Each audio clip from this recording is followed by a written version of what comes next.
마오쩌둥에 대한 평가는 양극단을 달립니다. 중화인민공화국의 초대 주석으로서 중국에서 마오쩌둥의 위상은 절대적입니다. 하지만 그의 실책과 독선으로 수많은 희생자가 발생하기도 했습니다. 어떤 기록에서는 그로 인한 사망자 수가 7천만에서 8천만 명에 달했다고 합니다. 이 기록이 사실이라면 마오쩌둥은 20세기에 가장 많은 사람을 죽인 인물이 됩니다. 그는 또 북한에 수십만 중공군을 보내서 대한민국의 통일을 저지하기도 했습니다. 하지만 마오쩌둥은 여전히 중화인민공화국의 아버지로 평가받고 있어서 그를 비판하는 건 민감한 주제일 수밖에 없습니다. 게다가 그에 대한 자료 대부분을 중국 당국이 관리하거나 은폐하고 있습니다. 그러다 장윤과 그녀의 남편인 존 헐리데이가 마오, 알려지지 않은 이야기들이라는 마오쩌둥의 일대기를 발표했습니다. 1952년 중국에서 태어난 장윤은 문화 대혁명 때의 경험을 바탕으로 한 자서전인 대륙의 딸을 발표해서 세계적인 베스트셀러 작가가 됐습니다. 하지만 중국에서 이 책은 출판이 금지됐습니다. 그리고 약 10년 뒤인 2005년 장윤은 남편 존 헐리데이와 함께 마오쩌둥의 일대기를 썼습니다. 장윤과 존 헐리데이는 마오쩌둥의 일대기를 준비한 10년 동안 마오쩌둥을 지켜본 수백 명을 인터뷰했다고 합니다. 그 밖에 여러 중국인의 회고록과 최근에야 공개된 중국과 소련의 비밀 문서를 참고했다고 밝혔습니다. 그렇게 취합한 여러 정보를 통해서 이들은 지금까지 한 번도 알려지지 않은 마오쩌둥에 대한 이야기를 공개할 수 있었습니다. 그리고 그 내용은 충격적이었습니다. 마오쩌둥이 수단과 방법을 가리지 않고 권력을 잡게 된 과정과 그의 가장 큰 업적이라고 알려진 대장정이 사실 사기였다는 것, 그리고 스탈린과의 비밀 거래 등 그동안 알려지지 않은 사실들이 적나라하게 드러났습니다. 이 책은 출판되자마자 유럽과 미국에서 베스트셀러가 됐고 수많은 호평이 뒤따랐습니다. 하지만 호평만 있던 건 아니었습니다. 학계에서는 이 책에 등장하는 많은 정보가 출처가 불분명하고 가끔 추론을 기반으로 섣부른 결론을 내렸다는 비평이 있습니다. 이에 대해 장윤은 이렇게 말했습니다. 우리가 10년간 현장을 누비면서 조사하는 동안 학자들은 단지 우리에게 익숙한 통념을 대변할 뿐이다. 이 영상에서는 장윤과 존 헐리데이가 쓴 마오, 알려지지 않은 이야기들과 줄리아 로베리 쓴 전 세계를 휩쓴 역사, 마오주의를 주로 참고했습니다. 그럼 이제부터 마오쩌둥의 비공개 이야기를 시작하겠습니다. 마오쩌둥은 1893년 12월 26일 중국 후난성 사오산에서 태어났습니다. 당시 사오산은 아직 호랑이가 어슬렁거리고 있을 정도로 깡촌이었습니다. 그런 곳에서 마오쩌둥 집안은 조상 대대로 500년 동안이나 살고 있었습니다. 마오쩌둥의 아버지 마오이창은 농부였습니다. 하지만 부지런하고 머리가 좋았던 아버지는 빠르게 재산을 모아 분홍이 됐습니다. 그 덕분에 마오쩌둥은 유복한 유년기를 보낼 수 있었습니다. 마오쩌둥이 8살이 되자 아버지는 그를 서당으로 보내서 글을 배우게 했습니다. 마오는 지독한 독서광으로 알려졌는데 어렸을 때부터 책 읽는 습관을 들였다고 합니다. 하지만 공부를 좋아했던 것과는 별개로 마오쩌둥은 문제아였습니다. 그는 고집이 세서 자주 스승에게 반항했고 그가 다녔던 4군데의 서당에서 모두 쫓겨났습니다. 마오쩌둥은 아버지와도 사이가 좋지 않았습니다. 아버지는 아들에게 농사일과 장부를 정리하는 걸 가르치려고 했습니다. 하지만 마오쩌둥은 게으름을 피우면서 최대한 일을 멀리했다고 합니다.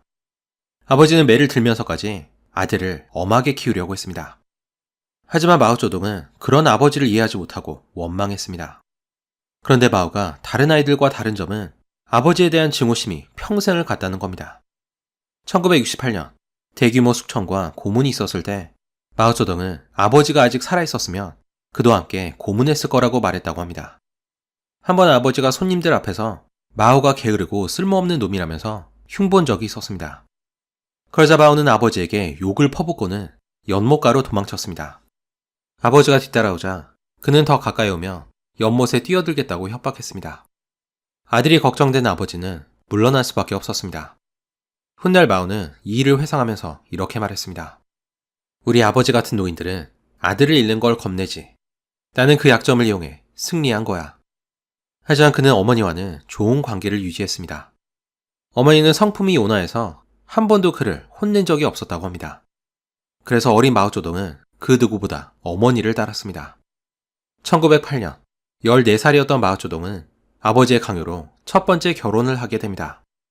아버지는 아들이 결혼하면 철이 들 거라고 생각했던 것 같습니다. 하지만 마오는 자신보다 4살이나 많은 아내를 없는 사람처럼 취급했습니다. 마오쩌둥은 1946년 미국의 저널리스트인 에드거 스노와의 인터뷰에서 그의 첫 번째 아내를 아내로 생각한 적이 없으며 같이 산 적도 없다고 밝혔습니다. 러라고 불렸던 이 불쌍한 여인은 마오와 결혼한 지 겨우 1년 만에 사망했다고 합니다. 20세기 초 중국은 혼란의 시기였습니다. 청나라의 오랜 통치가 끝나면서 중국은 고대에서 현대로 넘어가는 격동기에 있었습니다. 청나라의 몰락을 가져온 건 유럽 열강과 일본이었습니다. 이들의 침략에 속수무책이었던 중국에서는 근대화 운동이 일어났습니다. 이 과정에서 여전히 구시대적 세계관에 빠져 있었던 청나라의 몰락은 필연적이었습니다. 그 결과 과거 시험이 철폐됐고 마오쩌둥이 살고 있던 후난성에만 100개가 넘는 신식 학교가 설립됐습니다. 마오쩌둥도 아버지를 졸라서 인근에 새로 생긴 신식 학교에 다니게 됩니다. 만약 그대로 고향에 남는다면 그도 아버지처럼 평생을 농부로 살 게 분명했습니다. 이 학교에서 그는 처음으로 새로운 세상에 눈을 뜨게 됩니다. 마오쩌둥은 유럽과 미국 등 바깥 세상에 대해서 배웠고 나폴레옹과 표트르 대제 그리고 링컨에 대한 전기를 읽었다고 합니다.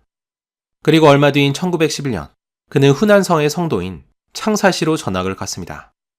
그렇게 마오쩌둥은 처음으로 고향을 벗어나게 됩니다. 당시 창사시는 무역의 중심지로 떠오르고 있었고 외국인과 선교사들이 몰려들면서 빠르게 근대화가 진행되고 있었습니다. 마오는 이때 처음으로 신문을 읽었고 구시대의 유물이었던 변발을 잘라버렸습니다. 중국은 계속해서 큰 변화를 겪고 있었습니다. 1912년 청나라의 마지막 황제인 푸이가 폐위되면서 청나라가 멸망하게 됩니다. 그런데 1916년 권력을 잡은 위안스카이가 죽자 중국의 여러 지방에서는 크고 작은 군벌들이 난립했습니다. 이로써 중국은 또다시 대혼란의 시기로 접어들었습니다. 이 시기를 군벌시대라 부릅니다. 1913년 19살이 된 마오쩌둥은 선생이 되기 위해서 사범학교에 입학했습니다. 학교에서 그는 다양한 사상을 접하게 되는데 공산주의를 처음 접한 것도 이 학교에서였습니다. 그는 학교에서 만난 친구와 함께 농촌을 여행한 적이 있었는데 이때 그는 이런 말을 남겼습니다. 농민들은 천성이 무력하다. 그들은 위선을 숭배하고 노예로서의 삶에 만족하고 있다. 함께 여행했던 친구에 따르면 마오쩌둥은 이때 당나라와 송나라 때부터 전해져 내려온 시를 모두 태워버리자고 했다고 합니다. 그리고 이때부터 그는 문화유산을 파괴하는 것에 이상할 정도로 집착했던 것 같습니다. 마오쩌둥은 몇십 년 뒤에 문화혁명을 일으켜서 결국 뜻을 이루게 됩니다. 1917년 아직 학생이었던 마오는 19세기 독일 철학자인 프리드리히 파울젠에 대한 논평을 쓴 적이 있었습니다. 여기서 그가 얼마나 자기 중심적인지를 드러냈습니다. 그는 이렇게 적었습니다. 다른 사람을 도우려는 것이 도덕적이라는 견해에 동의하지 않는다. 도덕을 꼭 다른 사람과 연관지을 필요는 없다. 나에게 가장 중요한 도덕은 마음껏 자신이 원하는 것을 하는 것이다. 물론 세상에는 다른 사람들이 있지만 그들은 모두 나를 위해서 존재한다. 모든 생각과 행동은 자기 자신을 위한 것이지 윤리나 책임감을 따르기 위해서가 아니다. 마오쩌둥은 또 전쟁과 파괴를 옹호하면서 이렇게 말했습니다. 전쟁은 하늘과 땅이 있는 한 항상 있을 것이다. 평화와 평등의 시대가 온다는 것은 대단한 착각이다. 평화가 지속되는 것은 인간에게는 큰 고통이다. 역사를 볼 때 우리는 항상 전쟁이 이어지고 큰 사건이 일어날 때를 가장 재밌어 한다. 평화와 번영의 시대는 지루할 뿐이다. 인간의 본성은 갑작스럽고 빠른 변화를 사랑한다. 중국도 완전히 파괴된 다음에 새로운 중국이 탄생해야 한다. 하지만 그는 대다수의 사람이 전쟁으로 끔찍한 고통을 받는다는 사실은 전혀 신경 쓰지 않았습니다. 그리고 이후에 그의 행적을 보면 이때 그가 했던 말이 진심이었다는 걸 알 수 있습니다. 하지만 24살이었던 그는 아직 아무런 힘이 없는 학생에 불과했습니다. 1918년 사범학교를 졸업한 마오는 수도 베이징으로 향했습니다. 하지만 베이징에서의 삶은 녹록지 않았습니다. 그는 작은 방 하나에서 친구 3명과 함께 잠을 자야 했고 제대로 된 일도 구하지 못했습니다. 견디다 못한 마오는 베이징을 떠나서 다시 창사시로 돌아갔습니다. 이곳에서 그는 초등학교 역사 선생이 됐습니다. 학생들은 이때 마오를 절대 옷을 갈아입지 않는 꾀지지한 모습으로 기억했습니다. 마오는 또 더울 때면 상의를 벗는 습관이 있었다고 합니다. 주변에서 항의했지만 그는 아랑곳하지 않았습니다. 그런데 창사시에 돌아온 지 얼마 안 돼서 그의 어머니가 병에 걸렸다는 소식이 들려왔습니다. 마오는 어머니를 사랑했지만 고향으로 가서 어머니의 임종을 지키진 않았습니다. 그러면서 그는 어머니가 고통스러워하는 모습을 참을 수 없으니 차라리 어머니의 아름다운 모습만을 기억하겠다는 그럴듯한 핑계를 댔습니다. 어머니가 죽을 때도 마오에게 가장 소중한 사람은 어머니가 아닌 자기 자신이었습니다. 그리고 이듬해인 1920년 그의 아버지 마오이창도 장티푸스로 세상을 떠났습니다. 마오이창은 죽기 전에 아들을 몹시 보고 싶어 했다고 합니다. 하지만 마오쩌둥은 끝내 아버지를 방문하지 않았습니다. 어머니를 사랑해서였는지 마오쩌둥은 여성의 독립과 남녀 평등을 주장했습니다. 하지만 마오의 사상은 일반적인 여성 인권 운동과는 거리가 있었습니다. 그가 말하는 남녀 평등은 여자도 남자만큼이나 노동을 할 수 있다는 것이었습니다. 그는 또 여자가 아이를 출산할 때 일하지 못할 걸 대비해서 미리 더 많은 노동을 해야 한다고 주장했습니다. 그 당시 마오는 학생 운동에 참여했고 잡지에 글을 기고하기 시작했습니다. 그는 급진적인 성향을 드러내면서 이런 글을 썼습니다. 우리는 감히 의심하지 않았던 것을 의심하고 감히 사용하지 못했던 방법을 사용해야 한다. 그는 학생 운동을 하면서 많은 인물을 만났는데 그 중에는 중국 공산당의 초기 서기였던 천두슈도 있었습니다. 이때 천두슈는 소련의 지원을 받아서 공산당을 창당하는 중에 있었습니다. 소련은 중국 공산당을 창당하는데 깊이 개입했습니다. 1919년 소련은 세계 각국의 공산주의 혁명을 지원하기 위해서 국제공산당을 뜻하는 코민테른을 창설했습니다. 소련 코민테른의 도움으로 중국 상하이에 중국 공산당이 조직됐고 천두슈가 총서기에 취임하게 됩니다. 마오를 만났을 때 천두슈는 공산당을 창당하기 위해서 막바지 작업을 하던 중이었습니다. 그때만 하더라도 마오는 아직 공산주의자도 아니었습니다. 하지만 천두슈를 만남으로써 공산당과 깊은 관계를 맺게 됩니다. 천두슈는 마오에게 창사로 가서 주로 공산주의 서적을 파는 서점을 열게 했습니다. 당시 중국인들은 이제 막 공산주의 혁명을 성공시킨 러시아에 큰 호기심을 갖고 있었습니다. 그래서 소련과 공산주의에 관련된 책들이 불티나게 팔렸습니다. 얼마 후 그에게 후난성의 젊은이들을 공산당원으로 모집하라는 임무가 주어졌습니다. 그렇게 마오쩌둥은 자이반 타이반으로 공산주의자가 되어갔습니다.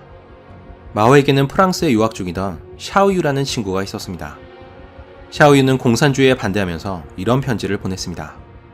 우리는 다수의 이익을 위해서 소수가 희생돼야 한다고 생각하지 않아. 우리는 교육을 통한 온건한 혁명을 지지해. 우리는 러시아의 마르크스주의적 혁명이 윤리적으로 잘못됐다고 생각해. 하지만 마오쩌둥은 그의 친구가 말한 온건한 혁명이 현실적이지 않다고 생각했습니다. 그렇다고 그가 공산주의를 열렬히 지지한 것도 아니었습니다. 그의 글에서도 드러나듯이 그는 철저히 자기 중심적 인간이었습니다. 이후에 그는 공산주의조차 자신의 이익을 위해서 이용할 뿐이었습니다. 얼마 후 마오의 인생에 큰 변화가 일어났습니다. 그는 학교의 교장이 됐고 1920년에는 양카이후라는 여자와 두 번째 결혼을 했습니다.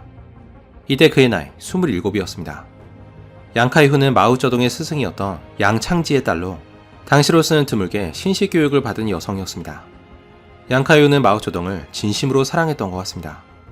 하지만 마오는 결혼한 직후에 두 번이나 바람을 폈습니다. 양카이후는 이 사실을 눈치채고도 남편의 불륜을 눈감아줬다고 합니다. 1921년 소련은 니콜스키와 마링이라는 두 요원을 중국 상하이로 파견했습니다. 니콜스키와 마링은 중국 전역에 흩어진 공산당원을 모아서 상하이에서 당대회를 소집하려고 했습니다. 당대회에 초대받은 당원 중에는 마오쩌둥도 있었습니다. 마오쩌둥은 초대장과 함께 여행 경비로 쓸 200위안을 받았습니다.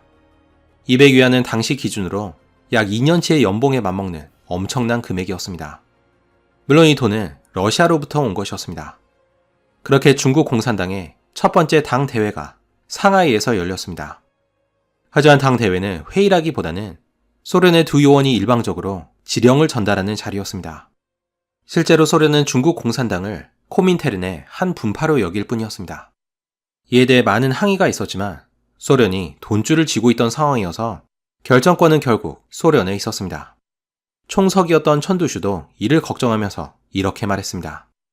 우리가 그들의 돈을 받으면 그들의 명령을 따라야 할 것이다. 하지만 중국인들에게는 선택의 여지가 없었습니다.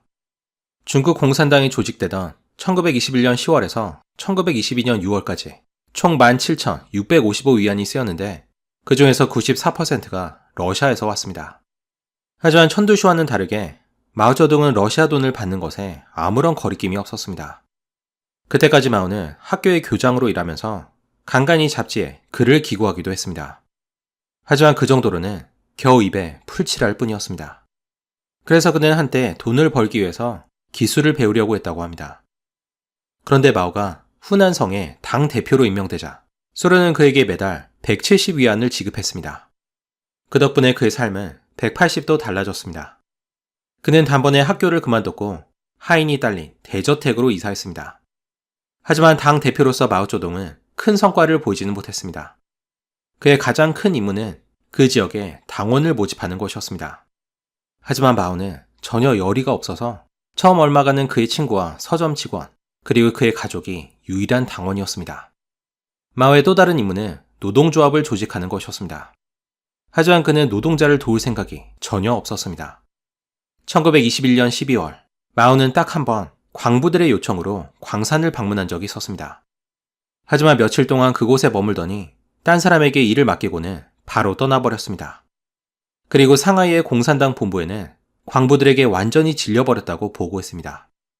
이듬해인 1922년 창사에서 거의 3천여 명이 참여한 대규모 파업이 있었습니다.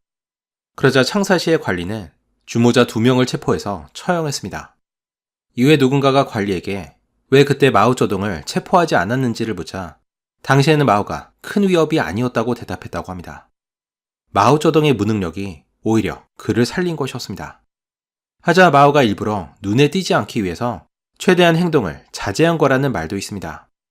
마오가 별다른 성과를 올리지 못하자 그는 1922년에 있었던 두 번째 당 대회에 초대받지도 못했습니다.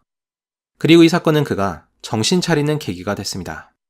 만약 공산당의 신임을 잃는다면 그동안 풍족한 삶을 누리게 했던 자금도 끊길 게 분명했습니다. 그제야 마오는 부지런히 당원을 모집하고 노동조합을 조직하기 시작했습니다. 그런데 그에게 전혀 예상치 못한 기회가 찾아왔습니다. 1923년, 소련은 중국 공산당에 도저히 납득할 수 없는 명령을 내렸습니다. 국민당에 합류하라는 것이었습니다. 이제 막 생겨난 공산당과는 다르게 국민당은 이미 거대 조직이었습니다. 국민당을 창설한 순원은 군벌들이 난립하는 난세를 정리하고 중국을 통일한다는 원대한 꿈이 있었습니다. 하지만 그러려면 더 많은 자금과 무기가 필요했습니다. 그런 그에게 소련이 도움의 손길을 뻗쳤습니다. 중국 공산당은 중국을 통일하기에는 아직 힘이 부족했습니다. 그래서 소련은 순원의 국민당을 도와서 중국에서의 영향력을 확대하려고 했습니다. 순원은 소련으로부터 무기와 군수물자를 원조받는 대신에 공산당과 연합하기로 한 것이었습니다. 소련의 코민테르니 공산당에게 국민당과 합세하라고 한 이유는 명확했습니다. 국민당이 소련의 방침에 따르게끔 감시하라는 것이었습니다. 다시 말해 공산당은 훨씬 더 큰 국민당을 조정하기 위한 트로이 목마였습니다. 이것이 제1차 국공합작이었습니다. 하지만 성향이 전혀 다른 국민당과 합세하라는 명령은 대부분의 공산당원으로부터 큰 반발을 샀습니다. 그리고 이때 마오쩌둥이 등장합니다. 상황을 파악한 마오는 빠르게 국민당에 입당했습니다. 사실 마오는 출세를 위해서라면 언제든지 공산당을 버리고 국민당에 들어갈 준비가 돼 있었습니다. 하지만 마오의 즉각적인 행동은 소련의 요원이었던 마링이 보기에는 명령에 대한 절대적인 복종으로 보였습니다. 마링의 신임을 얻은 마오는 곧바로 당의 핵심이 됐습니다. 총서기인 천두쇼의 보좌관으로 임명된 것이었습니다. 한편 소련의 지원을 받은 국민당은 큰 힘을 얻게 됩니다. 국민당의 근거지인 광저우로 군수품과 자금이 들어왔고 군사학교가 설립됐습니다. 그리고 소련의 입김 덕분에 수많은 공산당원들이 국민당에서 중요한 직책을 차지했습니다. 마오쩌둥은 이제 공산당뿐 아니라 국민당 내에서도 중요 직책에 임명됐습니다. 그렇게 마오는 아직 젊은 나이에 출세가도를 걷는 것처럼 보였습니다. 하지만 높은 곳에 있을수록 비판의 대상이 되기 마련입니다. 마오는 공산당보다는 국민당의 일에 더 열심이어서 공산당원들로부터 큰 원성을 샀습니다. 게다가 그는 공산주의 이념에 대한 이해도가 부족해서 의심의 눈초리를 받았습니다. 소련의 요원이었던 세르게이 달리는 마오쩌둥에 대해 이렇게 적었습니다. 마오에 대한 이야기를 들을 때마다 소름이 돋는다. 예를 들어 그는 국민당이 노동자를 위한 당이며 코민테른의 한 분파로 인정돼야 한다고 말한다. 어떻게 이런 인물이 당에서 일할 수 있겠는가? 나는 그를 대신해 다른 인물을 임명하도록 당에 요구했다. 결국 세르게이 달린의 요구가 받아들여져서 마오가 해임됐습니다. 그리고 얼마 뒤인 1925년 2월, 더 이상 할 일이 없어진 마오는 고향 사오산으로 돌아갔습니다. 하지만 마오쩌둥이 얼마나 무능했는지, 그리고 그가 공산당보다는 국민당에 더 협조적이었다는 사실은 오늘날까지 비밀로 감춰져 있습니다. 마오는 그 후 8개월간을 사오산에서 보냈습니다. 하지만 얼마 안 뒤 그가 정계로 복귀할 기회가 찾아왔습니다. 1925년 3월, 순원이 병으로 사망했습니다. 순원의 뒤를 이어 누가 후계자가 될지를 놓고 권력 다툼이 있었지만 결국 소련의 고문인 미하일 보로딘의 지지를 얻은 왕징웨이가 국민당의 주석이 됐습니다. 왕징웨이는 국민당 내에서 좌파로 통했습니다. 왕징웨이는 또 마오쩌둥과도 인연이 있었습니다. 1년 전에 왕징웨이는 상하이에서 마오와 함께 일한 적이 있었는데 이때 둘이 친해졌다고 합니다. 기회를 포착한 마오는 무작정 광저우로 향했습니다. 그리고 왕징웨이와의 인맥을 이용해서 국민당의 요직을 차지했습니다. 이제 그는 자신을 버린 공산당보다는 복잡한 사상 검증이 없는 국민당에서 출세를 노리는 것처럼 보였습니다. 1926년 왕징웨이는 마오쩌둥을 농민운동위원회의 창립 멤버로 임명했습니다. 당시 국민당은 북벌을 시작해서 후난성을 포함한 북쪽의 넓은 영토를 차지했습니다. 소련의 조언에 따라 국민당은 새로 차지한 지역에서 공산주의 농민운동을 시작했습니다. 이 과정에서 가난하고 억눌렸던 농민들이 부자를 공격하면서 후난성 전역이 대혼란에 빠졌습니다. 이때 마오쩌둥은 32일간 후난성의 농촌을 시찰하게 됩니다. 그리고 이 경험이 그를 완전히 바꿔놨습니다. 자기 안에 있던 폭력적인 성향을 발견한 것이었습니다. 그는 농촌을 시찰하면서 농민들이 부자를 잔인하게 고문하고 죽이는 걸 목격하게 됩니다. 누가 부자인지도 명확하지 않아서 조금이라도 땅이나 재산이 있으면 희생자가 됐습니다. 농민들을 지켜본 마오쩌둥은 이런 말을 남겼다고 합니다. 한 번도 경험해보지 못한 환희를 느꼈다. 훌륭하다. 훌륭하다. 마오쩌둥은 폭도로 변한 농민들을 말리는 대신에 오히려 이들을 부추겼습니다. 농민들이 어떤 사람을 끌고 와서 그를 죽일지를 묻자 마오는 한두 명이 맞아 죽는 것은 별 문제가 되지 않는다고 말했습니다. 하지만 그는 정작 농민들에게 땅을 나눠주는 것에 대해서는 큰 관심이 없었습니다. 마오쩌둥을 매료시킨 건 사회 질서를 무너뜨리는 것과 짜릿한 폭력이었습니다. 그런데 그런 마오쩌둥을 소련의 코민테른이 눈여겨보고 있었습니다. 공산주의 이념에 대한 이해는 다소 부족했지만 공산주의자로서의 기질은 훌륭하다고 본 것이었습니다. 결국 1927년 마오는 다시 공산당의 중앙위원회에 복직됐습니다. 하지만 농촌에서의 과도한 잔혹 행위는 국민당 내에서 큰 반감을 샀습니다. 특히 후난성 출신의 장교들은 그들의 가족마저 체포되고 학대받았다는 소식에 크게 분노했습니다. 이 사건으로 국민당원들은 소련과 공산당에 협력하는 것에 환멸을 느끼기 시작했습니다. 하지만 국민당 내부에는 이미 소수의 공산당원뿐 아니라 수많은 첩자까지 침투한 상태였습니다. 그러다 1927년 4월 베이징 당국이 소련 공관을 급습해 다량의 서류를 압수하는 일이 있었습니다. 이를 통해 모스크바가 베이징 정부를 전복하고 그들의 꼭두각시 정부를 세우려던 계획이 드러났습니다. 이 사건이 대서특필되자 국민당도 마침내 행동에 나섰습니다. 만약 국민당이 가만히 있는다면 국민당이 소련에 꼭두각시로 보일 게 분명했습니다. 4월 12일 국민당군의 총사령관 장제스는 공산당을 쓸어버리라는 명령을 내렸습니다. 곧바로 소련이 보낸 보로딘을 포함한 193명의 공산당원에 대한 체포령이 떨어졌습니다. 이 명단에는 마오쩌둥도 포함됐습니다. 장제스는 일본에서 군사훈련을 받은 직업 군인이었습니다. 소련 한때 장제스를 좌익 성향으로 봐서 그를 소련에 초대한 적이 있었습니다. 하지만 소련에 머문 3개월 동안 그는 소련에 반감을 갖게 됩니다. 특히 중국을 여러 계급으로 나누고 서로 싸우게 한다는 모스크바의 계획에 깊은 혐오를 느꼈습니다. 하지만 중국에 돌아온 장제스는 곧바로 자신의 감정을 드러내지 않았습니다. 그래서 보로딘은 장제스가 소련에 굉장히 우호적이라는 인상을 받았습니다. 하지만 장제스는 은밀히 공산당을 몰아낼 계획을 세우고 있었습니다.